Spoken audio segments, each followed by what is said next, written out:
Hi friends, welcome to my channel. ఈ రోజుల్లో ప్రతి తల్లిదండ్రుల నోట వచ్చే మొదటి మాట ఏంటంటే ఏదడిగినా కాదనకుండా, ఏది కావాల్స్తే అది ఎంత కష్టమైనా ఇచ్చి పెంచిన నా పిల్లలు ఈరోజు ఇంత పని చేస్తారా, నలుగురు దృష్టిలో ఇంత చులకనైపోయామా అన్న మాటే కానీ, తన భార్య చనిపోయో లేదా తన భర్త చనిపోయో వేరొక పెళ్లి చేసుకుంటే తనకున్న పిల్లల్ని వచ్చే భార్య కానీ భర్త కానీ ఎక్కడ పట్టించుకోకుండా అన్యాయం చేస్తాడనని వాళ్ళ కోసమే త్యాగం చేసి వాళ్ళ ఎదుగుదల కోసమే వీళ్ళే ప్రాణంగా బతికిన ఆ తల్లిని కానీ ఆ తండ్రిని కానీ పెళ్ళైన తర్వాత నడి రోడ్డు మీదో ఎక్కడో వదిలేసి వెళ్ళిపోయాడని చెప్పి పక్కనోళ్ళతో చర్చించుకునే సందర్భాలు ఈ రోజుల్లో ఎక్కువగా ఆర్థిక సంబంధాలు, ఆర్థికమైన ఇబ్బందులు లేని కుటుంబాల్లోనూ బాగా స్థితి కలిగిన ఫ్యామిలీస్లో ఈ మాట వింటున్నాం. ఇదివరకు అయితే నా కూతురు లేదా నా కొడుకు ఈ చదువు చదివాడు, పలానా అమెరికాలో లేదా పలానా లండన్లోనో ఈ ఉద్యోగం చేస్తున్నాడు, లేకపోతే నా కొడుకుని నా కూతురికి అంత బ్రహ్మాండమైన వాళ్ళకు సంబంధం పెళ్లి చేశాము, వాళ్ళ మనవరాలు ఇంత బ్రహ్మాండంగా చదివిందన్న మాటలు వినపడే అవన్నీ కనుమరుగైపోయినాయి. ఎక్కువ శాతం వినేయి ఆ పిల్లలు పెట్టే బాధ కలిగించే సంఘటనలే వారు షేర్ చేసుకునేవి ఎక్కువగా వినపడుతున్నాయి. పూర్ ఫ్యామిలీస్లో అయితే గనక ఇటువంటివి ఎక్కువగా ఉన్నా వాళ్ళు పట్టించుకోరు. వాళ్ళకి ఈరోజు పనుందా, రేపటికి పని ఉందా, తినటానికి తిండి ఉందా, మన పిల్లలు ఏదో ఒక పని చేసుకుంటున్నారు, చదువుకుంటున్నారని ఆలోచిస్తారు.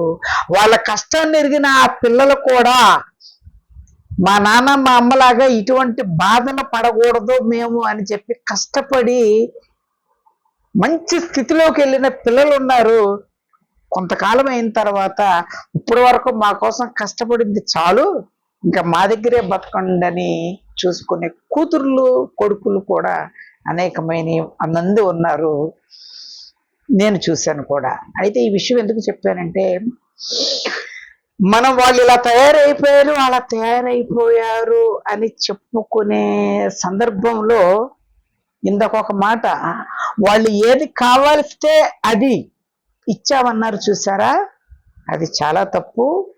ఏది కావాల్స్తే అది ఇవ్వటం అనేది వాళ్ళకి ఎంతవరకు అవసరమో అది తెలుసుకోకుండా ఇచ్చావంటే గనక అది నీకు వ్యసనమైపోయి అది ఇచ్చే వరకు నిన్ను బ్లాక్మెయిల్ చేసి నీ యొక్క పేరెంటింగ్ని నాశనం చేసుకునే మొదటి అడుగు ఏది కావలిస్తే అది ఇవ్వటం.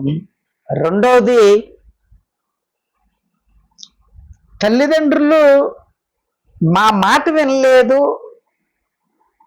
మేము వాడి కోసమే ఇలాగా కష్టపడి వాడి కోసమే బతికితే మమ్మల్ని అన్యాక్రాంతం చేసి వెళ్ళిపోయాడు అని చెప్పే ముందు వాళ్ళు చిన్న వయస్సులో, వాళ్ళు ఎదుగుతున్న వయస్సులో వాళ్ళకి వచ్చే ప్రశ్నలకి వాళ్ళకు వచ్చే సమస్యలకి మనం ఎంతవరకు టైం స్పెండ్ చేశామా, మన పేరెంటింగ్లో ఏమైనా తప్పుందా అన్న విషయం మాత్రం ఒక్కసారి ఆలోచించుకుంటే తప్పనిసరిగా ఎక్కడో ఒక చోట పేరెంటింగ్ లోపం కనపడి తీరుతుంది.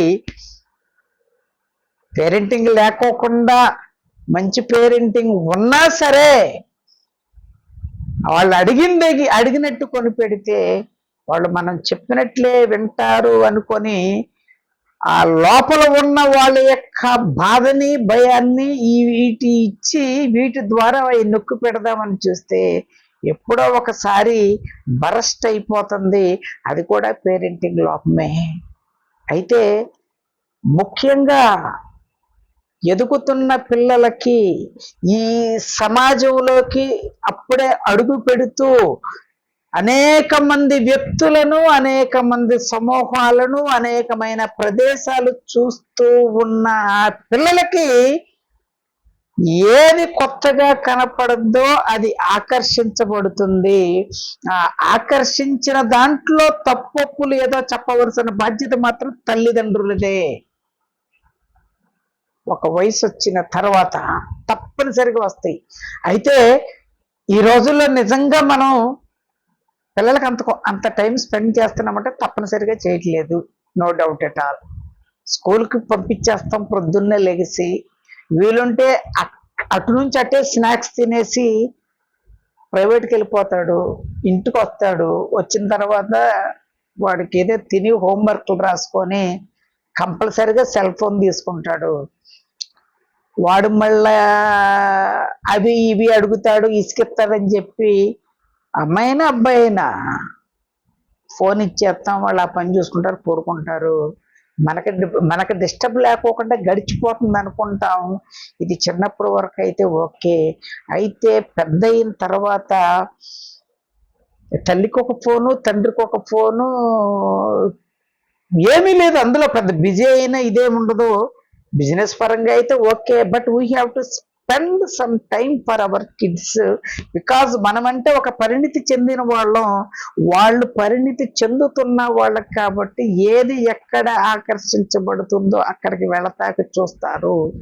వాళ్ళు కొందరైతే వాళ్ళకు వచ్చిన సమస్యలని ముందుగానే గుర్తించకపోతే వాళ్ళు ఎటువంటి స్థితిలోకి వెళ్తారనేది నాకు తెలిసిన ఒక ఇన్సిడెంట్ని మీకు తెలియజేస్తాను. ఇది రియల్గా జరిగినదే. ఒక 10 సంవత్సరాల క్రితం వాళ్ళు ఇప్పుడు పిచ్చివాళ్ళు అయిపోయారు ఆ తల్లిదండ్రులు. కానీ వాళ్ళు చేసిన లోపం ఎవరో ఆ పిల్లల్ని పాడు చేయలేదు, ఎవరినో అన్యాయం చేయలేదు.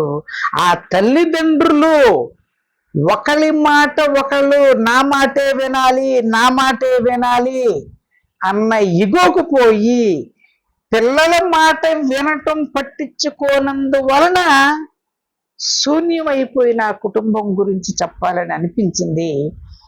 ఇదందరికి పిల్లలకి, పేరెంట్స్ కూడా ఉపయోగపడే వీడియో కాబట్టి, అవసరమైతే సమ్మర్ హాలిడేస్లే కాబట్టి ఇటువంటి వీడియోలు పిల్లలకు చూపించండి. చరణ్ అనే ఒక బ్యాంక్ ఎంప్లాయ్ కొత్తగా వేరే స్టేట్ నుంచి ట్రాన్స్ఫర్ మీద వచ్చిన, కొత్తగా పోస్టింగ్ పొందిన స్వాతి అనే అమ్మాయి బ్యాంకులో కలిసి పనిచేస్తూ ఉంటారు.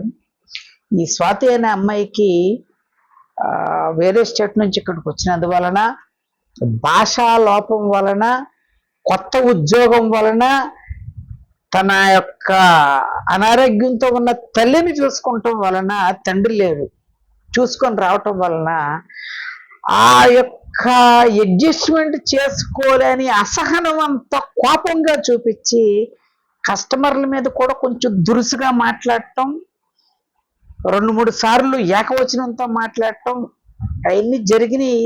అయితే కొంతమంది పట్టించుకోలేదు.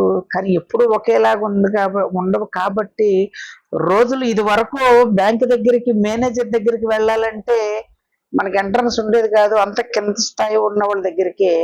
ఇప్పుడు చిన్న చిన్న పనులు చేసుకునే వాళ్ళు, రోజువారి కూలీలు కూడా ఏదైనా అవసరం డైరెక్ట్గా మేనేజర్ దగ్గరికి వెళ్ళి కూర్చొని మాట్లాడుతున్నారు. అది మంచి పరిణామం, దాన్ని నేను తప్పని నేను అనట్లేదు.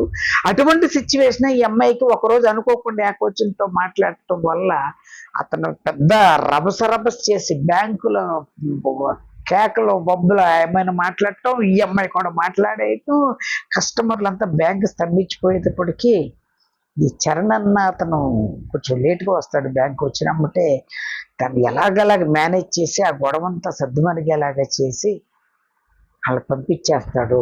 1 గంట సేపు ఇబ్బంది పడి అయిన తర్వాత మేనేజర్ దగ్గర నుంచి పిలిపి వస్తుంది ఈ అమ్మాయికి.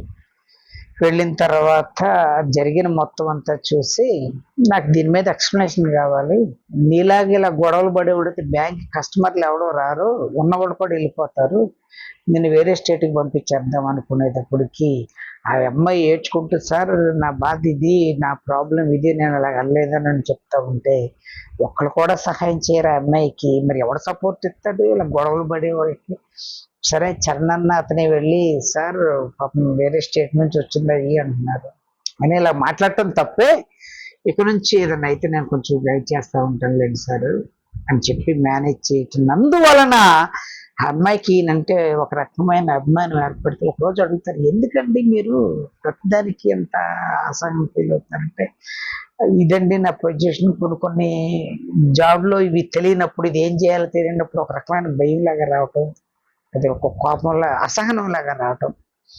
రెండు, మా అమ్మకి మందులేసి రావాలి, ఇప్పుడు ఎలా ఉందో ఏమైందో అన్న భయం, ఈ ఆందోళన, ఒకవేళ ఏదన్నా కబురు వస్తుందేమోనండి ఈ భయంగా బతుకుతున్నందువల్ల ఎలాగవుతున్నారంటే ఫ్యామిలీ డీటెయిల్స్ షేర్ చేసుకుంటారు వాళ్ళు, అలాగా వాళ్ళు విషయాలు అన్ని షేర్ చేసుకున్న తర్వాత జరిగేది మీకు అర్థమయ్యే ఉంటుంది. ఒకరు నచ్చిన తర్వాత ఒకరికి పరిచయం అయిన తర్వాత వాళ్ళిద్దరికీ మ్యారేజ్ అవ్వదు కాబట్టి మ్యారేజ్ చేసుకుందాం అనే ప్రపోజల్ ఆ అమ్మాయి తెస్తుంది. బట్ ఈ అబ్బాయికి ఇతను కొంచెం సాఫ్ట్ గోయింగ్, ఈ అమ్మాయి పెళ్లి చేసుకుంటే గనక నేను ఒకటి త్యాగం చేయాలి, ఎందుకనంటే ఈ అమ్మాయి అనుకున్నదే అనుకున్నట్లు జరగాలనుకుంటుంది. ఎదుటి వాళ్ళు ఏదైనా అడ్డు చెప్తే గనక కోపంతో తిరగబడుతూనే ఉంటుంది. మరి నేను అన్ని సందర్భాల్లో ఇది నేను కంట్రోల్ చేసుకోగలనా లేదా అనేటప్పటికీ మన మనస్సు, మనం ఎవరినైతే ఇష్టపడతామో లేకపోతే వాళ్ళే మనకు కావాలనుకుంటాం అనుకున్నప్పుడు వాళ్ళు 1000 తప్పులు చేసినా ముందు మనకేమి కనపడవు. అదే ఆయన కూడా ఇలాగే అనుకున్నాడు చరణ్ అన్న. ఆయన కూడా అది పెద్ద విషయమే ఉంది. ఇప్పుడు ఇంట్లో వాళ్ళు చూసి సంబంధంలో కూడా అటువంటి అమ్మాయి వేస్తే వదిలిపెట్టేస్తామా? మధ్యలో అలాగేం చేయం కదా అని ఈయనకైనా సమర్థించుకొని సరే మనమే కొంచెం తగ్గుదాం అనుకుంటాడు. పెళ్లి చేసుకుంటారు. చేసుకున్న తర్వాత నుంచి ఇంట్లో పనుల కాడ నుంచి, వీళ్ళు వేసుకునే డ్రెస్సుల కాడ నుంచి, ఈయన వేసుకునే డ్రెస్సుల కాడ నుంచి ఇంక అన్ని ఈయన డామినేషన్తోనే నడుస్తూ ఉంటాయి. ఈయన కూడా కొన్నిసార్లు అది చెప్పినా అది జరగనప్పుడు ఎందుకని మానేస్తూ ఉంటాడు. అలాగే ఒక 2 yearsకి ఇద్దరు ట్విన్స్ కవల పిల్లలు, ఒక అమ్మాయి అబ్బాయి ఇద్దరు పుడతారు. పుట్టిన తర్వాత నుంచి అందరూ ఇది వరకైతే మాకు పిల్లలు పుట్టారని చెప్పి ఊరంతా చాటింపేసుకొని చాలా హ్యాపీగా ఫీల్ అవుతూ ఉంటే, ఈరోజు పిల్లలు పుట్టిన తర్వాత వాళ్ళు మాట్లాడకుండా పాలు పట్టిస్తే పడుకునే వరకు అయితే కనుక అందరూ సంతోషంగానే ఉంటున్నారు. ఆడు కొంచెం నడిచిన కాడ నుంచి లేకపోతే పాప నడిచి మొదలుపెట్టి కాడ అల్లరి చేసిన కాడ నుంచి తట్టుకోలేకపోతున్నారు తల్లిదండ్రులు. పేషెన్స్ అనేసి సమస్య లేదు. మరి ఇది వరకు ఒక్కొక్క ఇంట్లో 10 మంది 12 మంది 15 మంది పిల్లలు కూడా ఉండేవాళ్ళు, ఈవెన్ ఎంప్లాయీస్ ఆల్సో. మరి వాళ్ళు ఎలాగా వాళ్ళని పెంచారా, ఒక్కొక్కరిని ఒక్కొక్క ఉన్నతమైన స్థితికి ఎలా చేర్చారా బాబు ఆశ్చర్యం వేసేది. ఇప్పుడు ఆ ఒక్కడే అమ్మాయి అయినా ఇది వరకైతే వారసుడు కావాలని చెప్పి చూసేవాళ్ళు 10-15 మంది దాకా. ఇప్పుడు ఒకళ్ళు పుడితే చాలురా బాబు, మన జీవితానికి పిల్లలు పుట్టేశారు కాబట్టి మనల్ని గొడ్రాలి అనరు అని ఆవిడి, ఈడు పిల్లలు పుట్టుకోకుండా ఏంటారు బాబు వీడిని అని నన్ను ఏమన్నా తప్పుగా అనుకుంటారేమోనని అనుకోని పరిస్థితుల్లో నాకు పిల్లలు పుట్టారు సాలు అనుకునే పరిస్థితికి వచ్చేసారు పిల్లలు.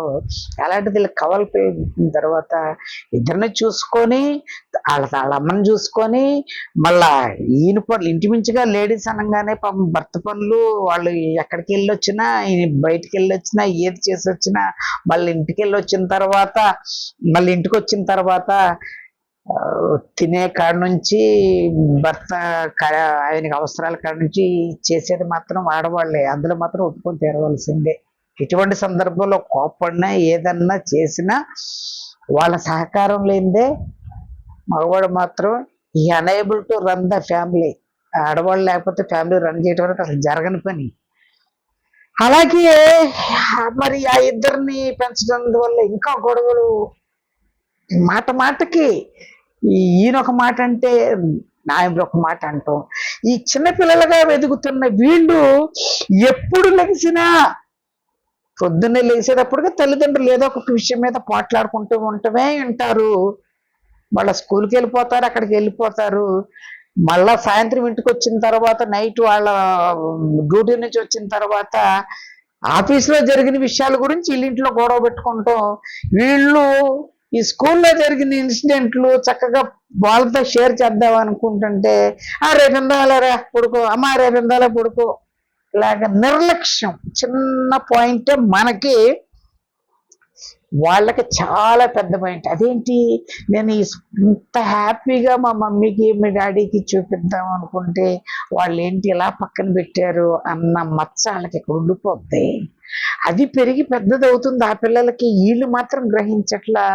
ఒక్కొక్కసారి హాలిడేస్ వచ్చినప్పుడు వాళ్ళ ద పేరెంట్స్కి హాలిడేస్ వచ్చినప్పుడు స్కూల్ రన్ చేస్తున్నప్పుడు చక్కగా వాళ్ళ మమ్మీ డాడీలు స్కూల్కి వచ్చి వాళ్ళకి ఆ లంచ్ టైంలో బాక్సులు అవి తినిపించడం, ఫుడ్ తినిపించడం, చక్కగా హాఫ్ డే పర్మిషన్ అడిగి ఆ ప్రిన్సిపల్ గారిని వాళ్ళు పర్మిషన్ అడిగి వాళ్ళ కొంచెం బయటికి వెళ్తా ఉండి మేము ఎప్పుడుకో కానీ సెలవు వచ్చిందని చెప్పి రిక్వెస్ట్ చేసుకొని చక్కగా కారులో షికారు కాటికి వెళ్తా ఉన్న వీళ్ళ క్లాసుల్లో చదివే ఫ్రెండ్స్ ద్వారా చూడటం.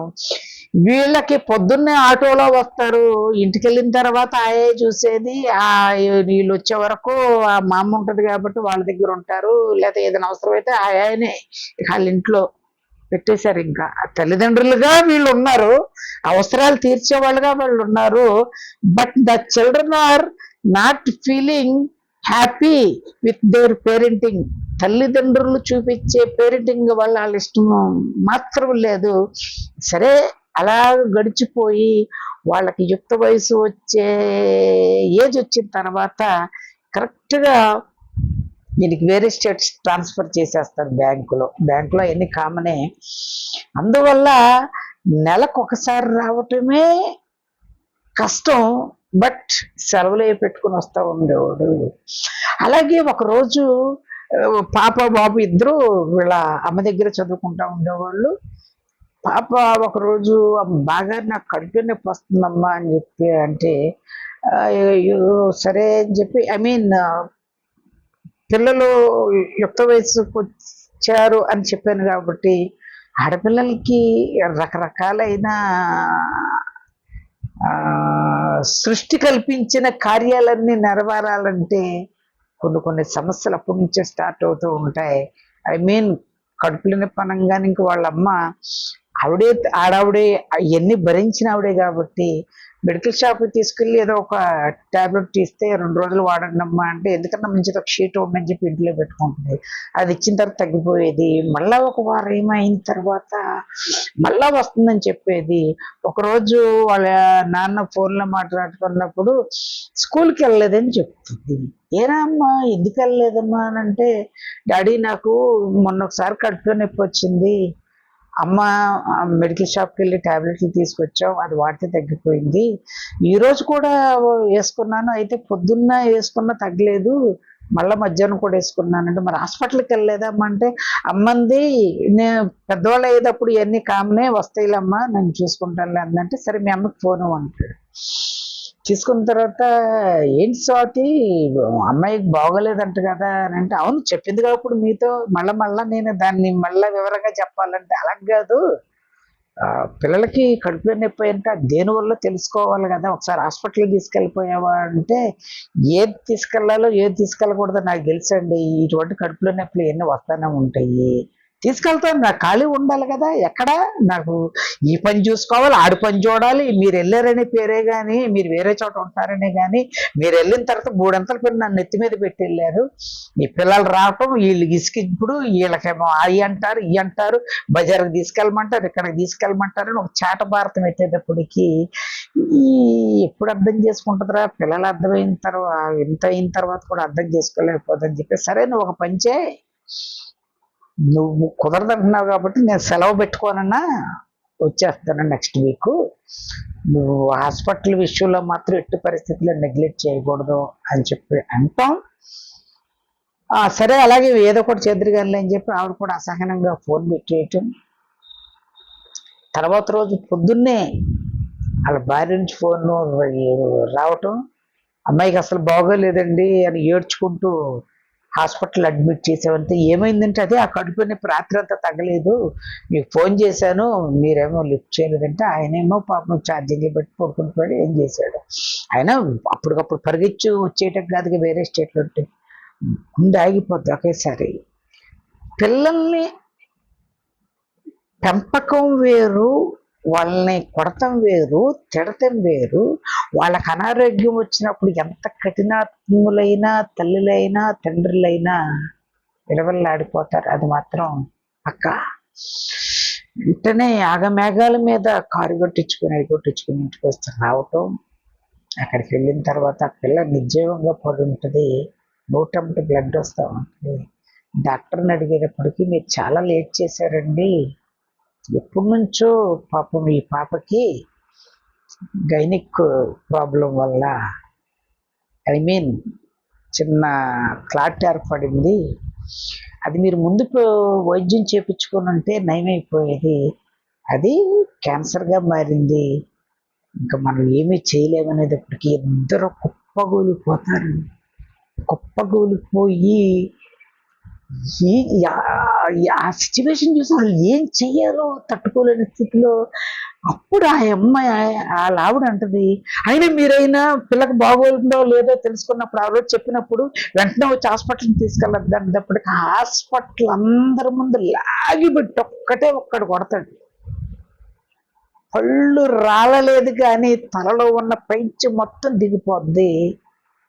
నేను మొన్న అడిగితే ఒక్కసారి నాకు చెప్పారు హాస్పిటల్కని, నాకు తెలుసు అని ఇంత చాటపడని చెప్పి మళ్ళీ నింద నా మీద వేస్తావా అనేటప్పటికి డాక్టర్లు వీళ్ళందరూ అలా చూస్తూ ఉండగా స్టన్ అయిపోయేటప్పటికి ఈడెక్కడున్నాడు అని అనేటప్పటికి వాడు కాలేజీకి వెళ్ళాడు అని కొంచెం భయం వేసింది. వెనక్కి వెళ్ళేటప్పటికి వాడికి ఫోన్ చేద్దాం అనుకున్నప్పుడు వాడి అటేపు నుంచి ఫోన్ వచ్చి, సార్ మీరు పలానా అబ్బాయి వాళ్ళ ఫాదర్ ఏనంట, అవును సార్ అంటే, సార్ మేము పలానా పోలీస్ స్టేషన్ నుంచి మాట్లాడుతున్నాము, వాళ్ళ కాలేజీలో ప్రిన్సిపల్ గారు కంప్లైంట్ ఇచ్చాడు, మీరు స్టేషన్లో పెట్టారు అని చెప్తుంది. ఏమైందండి అని అంటే, ఒక లేడీ లెక్చరర్ మీ అబ్బాయి మ్యాథ్స్లో వీక్ అని చెప్పి